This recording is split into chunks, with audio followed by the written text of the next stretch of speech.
Olá, turma, tudo bem? Bora lá para nossa leitura. Hoje, feriado, dia de descanso, dia de refrigério, dia de nós termos mais tempo com o Senhor, com a palavra, com a família, de descanso mesmo também, né? De descansar nossa mente, nossas emoções, tudo, né? Dia de estar em comunhão. Vamos orar para a gente entregar esse momento para o Senhor e a gente já vai fazer a leitura de hoje, que está lá em Mateus 8 e Lucas 7, e a gente já vai iniciar em seguida da leitura. Jesus, eu quero te agradecer, Pai, por mais essa semana que já está indo aí para o final da semana. Nós te louvamos, Senhor, porque o Senhor cada dia tem ministrado de forma muito particular na minha vida e eu sei que na vida de cada um dos meus irmãos que tem acompanhado a leitura. Jesus, eu te louvo, Senhor, pelas vidas que têm estado conosco aqui nessa leitura, que têm acompanhado os textos, que têm realmente dedicado tempo, Senhor, tirado esse tempo para estar nesse devocional com o Senhor. Pai, nós sabemos que há um crescimento espiritual natural acontecendo em nós. O nosso espírito está sendo edificado, a nossa vida está sendo fortalecida, nós estamos nos alimentando, existe um banquete diante de nós, com essa palavra aberta, e nós então podemos comer, nós podemos beber água viva e pão vivo que desce do céu para nós todos os dias. Jesus, muito obrigado, Pai, por aquilo que o Senhor tem feito na minha vida e na vida de cada um que aqui está. Senhor, nós queremos perseverar cada dia mais com o Senhor e com a palavra, porque nós sabemos que o Senhor está fazendo algo maravilhoso em nós e vai fazer através de nós. Obrigada, Jesus. Amém. Amém, queridos? Vamos lá, então? Hoje, semana 42, dia 4, né? Dia 12 de outubro, dia das crianças. Então, nós estamos num feriado maravilhoso, para alguns prolongado, né? Já tem gente na estrada aí viajando e vai curtir esses próximos 4 dias aí em algum lugar maravilhoso, aproveitando a família. E eu quero te dizer, aproveite sim, mas também aproveite esse tempo de descanso para estar um pouco mais com o Senhor, para tirar um tempo maior com o Senhor. Com certeza, o teu feriado prolongado vai ser ainda melhor se você fizer isso. Então, hoje nós vamos ler Mateus capítulo 8, do versículo 1 ao 13, e o capítulo 7 inteiro de Lucas, tá? Então, nós vamos começar aqui em... Deixa eu só circular aqui o de ontem, gente, que eu não circulei. Mateus 5, 6 e 7, né? Que nós lemos ontem. 5, 6 e 7. Hoje nós vamos para Mateus 8, do 1 até o 13, é o nosso primeiro texto de hoje. Então, eu vou aqui. E depois a gente já vai para o capítulo de Lucas. Mateus 8, versículo 1 diz assim: Grandes multidões seguiram a Jesus quando ele desceu à encosta do monte. Um leproso se aproximou, ajoelhou-se diante dele para adorá-lo. Senhor, suplicou o leproso, se o Senhor quiser, pode curar-me. E Jesus estendeu a mão e tocou no homem. Eu quero, disse ele, fique curado. E na mesma hora a lepra desapareceu. Então Jesus lhe disse, não conte a ninguém, vá diretamente ao sacerdote para ser examinado e leve com você a oferta exigida pela lei de Moisés aos leprosos que são curados. Um testemunho público da sua cura. Quando Jesus chegou a Cafarnaum, um capitão do exército romano veio e suplicou-lhe ajuda. Senhor, meu servo está em casa de cama, paralítico e sofrendo muitas dores. Jesus lhe disse, eu vou curá-lo. Então o oficial disse, eu não sou digno de que o Senhor entre em minha casa. Se apenas ficar aqui e disser, seja curado, o meu servo ficará bem. Eu sei disso porque também obedeço às ordens dos meus superiores e tenho autoridade sobre os meus soldados. Quando digo a um deles, vá, ele vai, e outro venha, e ele vem. E ao meu servo, faça isso ou aquilo, e ele faz. Por isso sei que o Senhor tem autoridade para dizer à doença dele que saia, e ela sairá. Jesus ficou maravilhado, voltando-se para a multidão, disse, eu ainda não vi uma fé assim em toda a terra de Israel. E eu digo isto a vocês, muitos que não são judeus virão do Oriente e do Ocidente e sentarão no reino dos céus com Abraão, Isaque e Jacó. E muitos israelitas serão lançados para fora na escuridão, no lugar de choro e ranger de dentes. Então Jesus disse ao oficial romano: vá para casa, aquilo em que você tinha fé já aconteceu. E o rapaz foi curado naquela mesma hora. Então aqui nós temos o início, né, dessa leitura de hoje com Mateus capítulo 8, falando de algumas curas que o Senhor Jesus fez. E o mais interessante para mim nesse trecho que a gente acabou de ler é justamente esse entendimento espiritual que esse homem, que esse soldado romano tinha. O que ele está dizendo, gente, aqui, a grosso modo, tá? Porque se a gente pudesse passar um tempo aqui com a palavra e meditar nela, a gente ia ver tanta riqueza. Mas o que esse soldado romano está falando, né? É que ele sabe que o Senhor Jesus tem autoridade para dar ordem aos seus anjos, para que eles vão e façam aquilo que for preciso. Ele também é um homem que dá ordem para soldados, e ele sabe então do nível de autoridade que uma pessoa tem, tanto no nível físico quanto no nível espiritual. E ele sabe quem é Jesus e o quanto Jesus tem autoridade no reino espiritual para dar ordem aos seus anjos, para que façam curas, milagres, para que façam aquilo que precisar ser feito em prol daquele a qual ele está sendo enviado. Então, o nível de entendimento espiritual desse soldado romano é impressionante. Por isso, Jesus diz ter ficado tão impressionado com a fé dele, né? Ele já cria no poder da palavra de Jesus, na autoridade de enviar anjos e sair curando, né? Esse servo que estava doente na sua casa. Não precisava da presença física de Jesus para que isso acontecesse, somente uma ordem, uma palavra liberada pelo Senhor e o milagre aconteceria. E foi isso que aconteceu. Vamos lá para Lucas 7. Lucas, capítulo 7. Deixa eu abrir aqui. Lucas, capítulo 7. Aqui. Lucas, capítulo 7 é o nosso último texto de hoje. Ele é bem extenso, por isso que ele foi separado para ler junto com essa passagem. Lucas, e lógico, está na ordem cronológica também. Lucas, capítulo 7, versículo 1 diz assim: Quando Jesus terminou o seu sermão dirigido ao povo, voltou para a cidade de Cafarnaum. Bem naquela ocasião estava doente, prestes a morrer, um escravo muito estimado por seu senhor, um centurião do exército romano. Quando o centurião ouviu falar a respeito de Jesus, mandou alguns anciãos judaicos pedirem ao mestre que fosse curar o servo dele. Chegando a Jesus, começaram a pedir com insistência a Jesus que fosse com eles e socorresse o homem. Contaram-lhe que pessoa admirável era o centurião. Se alguém merece a sua ajuda, é ele, diziam, porque ama o nosso povo e até construiu uma sinagoga para nós. Então Jesus foi com eles, porém, pouco antes de chegar lá, o centurião romano mandou alguns amigos para dizer: Senhor, não se incomode em vir à minha casa, porque eu não sou digno de tanta honra, nem de ir ao seu encontro. Fale apenas uma palavra e o meu servo será curado. Eu sei, porque eu também estou debaixo da autoridade dos meus oficiais superiores e tenho autoridade sobre os meus homens. Só preciso dizer a um deles: vá, e ele vá, e a outro: venha, e ele vem. Digo ao meu servo: faça isto, e ele faz. Ao ouvir isso, Jesus ficou maravilhado, voltando-se para a multidão, disse: Nunca encontrei em todos os judeus de Israel um homem com tanta fé. E quando os amigos do centurião voltaram para a casa dele, acharam o servo completamente curado. Não passou muito tempo depois disso, e Jesus foi com seus discípulos a uma cidade chamada Naim, sendo acompanhados pelos seus discípulos e uma grande multidão. Quando ele se aproximou do portão da cidade, estava saindo o enterro. O rapaz que havia morrido era o único filho de uma viúva, e uma grande multidão da cidade estava com ela. Quando Jesus a viu, o coração dele encheu-se de compaixão. Não chore, disse. E indo até o caixão, tocou nele, e os carregadores pararam. Jovem, disse Jesus, eu lhe digo, levante-se. Então o jovem sentou-se e começou a falar com aqueles que estavam ao seu redor, e Jesus o entregou à sua mãe. Todos ficaram com muito medo e glorificaram a Deus, dizendo: um poderoso profeta levantou-se entre nós. Vimos a mão de Deus agindo hoje em favor do seu povo.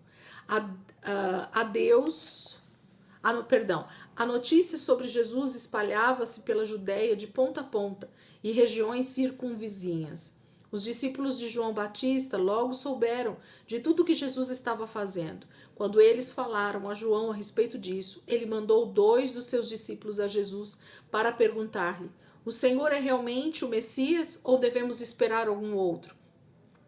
Os 2 discípulos encontraram Jesus e disseram: João Batista nos enviou para perguntarmos ao Senhor: o Senhor é realmente o Messias ou devemos esperar algum outro? Naquele momento, Jesus estava... Peraí, gente.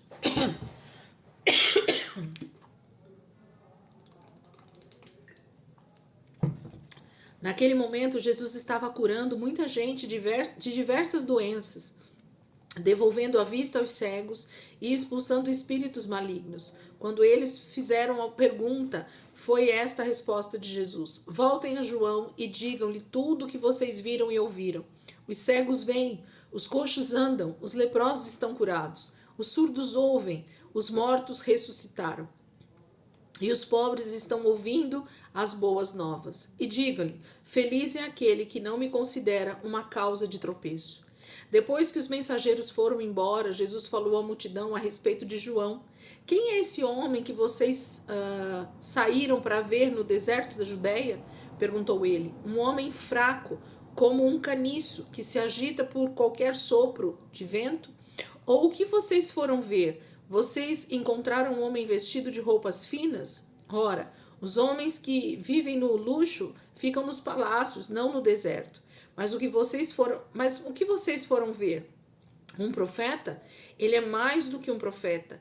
É a ele que as escrituras se referem quando dizem: vejam, eu estou mandando um mensageiro adiante do Senhor para preparar o seu caminho. Eu lhes digo que entre os que nasceram de mulher não há ninguém maior do que João, mas o menor no reino de Deus é maior do que ele.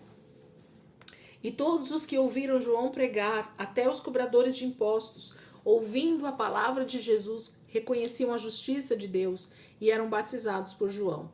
Menos os fariseus e os mestres da lei. Estes rejeitavam o plano de Deus para eles e não aceitaram o batismo de João. Que posso dizer a respeito de tais homens? Perguntou Jesus. Com quem posso comparar os homens dessa geração? São como um grupo de crianças sentadas na praça gritando com seus amigos. Vocês não gostam quando tocamos música alegre e também não gostam quando tocamos música de enterro. Pois João Batista costumava jejuar e não beber vinho em toda a sua vida, e vocês diziam: ele está dominado por um demônio. Então veio o Filho do Homem comendo e bebendo vinho, e vocês dizem: que comilão é Jesus. E ele bebe vinho também, e é amigo de cobradores de impostos e pessoas de má fama. Mas aqueles que aceitam a sabedoria mostram que ela é verdadeira.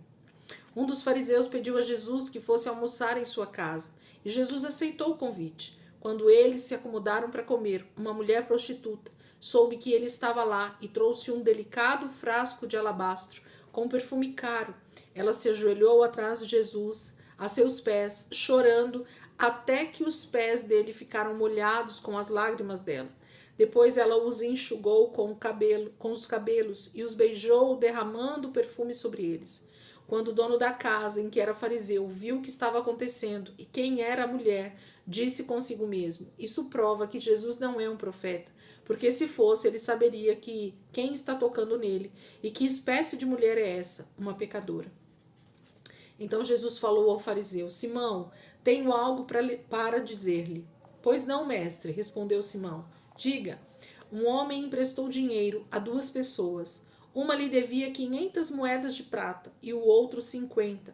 Porém, nenhum dos dois podia pagar-lhe. Então, ele generosamente perdoou a dívida de ambos. Qual você pensa que o amará mais depois disso? Suponho que aquela pessoa a quem perdoada a dívida maior, respondeu Simão. Você está certo, concordou Jesus. Então ele se voltou para a mulher e disse a Simão: olhe, veja esta mulher ajoelhada aqui. Quando eu entrei na sua casa, você não se deu ao trabalho de me oferecer água para lavar a poeira dos pés, porém ela os lavou com suas lágrimas e os enxugou com os cabelos. Você deixou de me dar o costumeiro beijo de saudação, porém ela beijou os meus pés diversas vezes desde a hora em que eu entrei aqui. Você se esqueceu da cortesia comum de colocar óleo em minha cabeça, porém ela me cobriu os pés com um perfume raro. Portanto, os pecados dela, que são muitos, foram perdoados, pois ela me amou muito. Mas aquele a quem pouco foi perdoado, pouco ama. Ele disse à mulher: os seus pecados estão perdoados. Então os homens que estavam à mesa disseram consigo mesmos: quem é este? Quem este homem pensa que é, andando por aí a perdoar pecados? E Jesus disse à mulher: a sua fé salvou você. Vá em paz. Capítulo 7 de Lucas, então, é bem extenso, mas fala justamente primeiro dessa situação que nós acabamos de ler lá em Mateus, sobre o centurião e a cura, né, do seu servo, que ele sabia da autoridade de Jesus e de que bastava uma palavra para que o seu servo fosse curado. A gente percebe essa fé tão forte na vida desse soldado romano, desse centurião romano. E em seguida Jesus também fala a respeito de João Batista, do testemunho de João, de quem ele era, da maneira com que João se comportava em seu ministério, de como João entendeu. E a própria palavra diz que João, então, de tanto entender o propósito dele, ele praticamente encarnou a própria palavra de Deus nele, né? Oferecendo arrependimento de pecados, né? Falando das boas novas do reino e batizando as pessoas. E Jesus, ele era tão contrariado quanto João, né? Porque João jejuava, eles falavam mal de João. Jesus não jejuava, eles falavam mal de Jesus também. Então, percebe-se que os religiosos da época e os nossos religiosos também da nossa época, que muitas vezes nós somos esses, nós temos a tendência de julgar tudo que nós vimos e ouvimos segundo os nossos padrões. Esse é o nosso grande problema. Julgar aquilo que estamos vendo, ouvindo, segundo os nossos padrões de quem é Deus, segundo os nossos padrões de como é adorar a Deus. Essa palavra, ela me traz sempre à tona a maneira como a gente cultua, a maneira como a gente presta culto ao Senhor, onde a gente acha que somente a nossa igreja, a nossa forma de dar louvor, os nossos hinos, a nossa forma de levantar as mãos, ou de bater palmas, ou de nos vestirmos é a correta.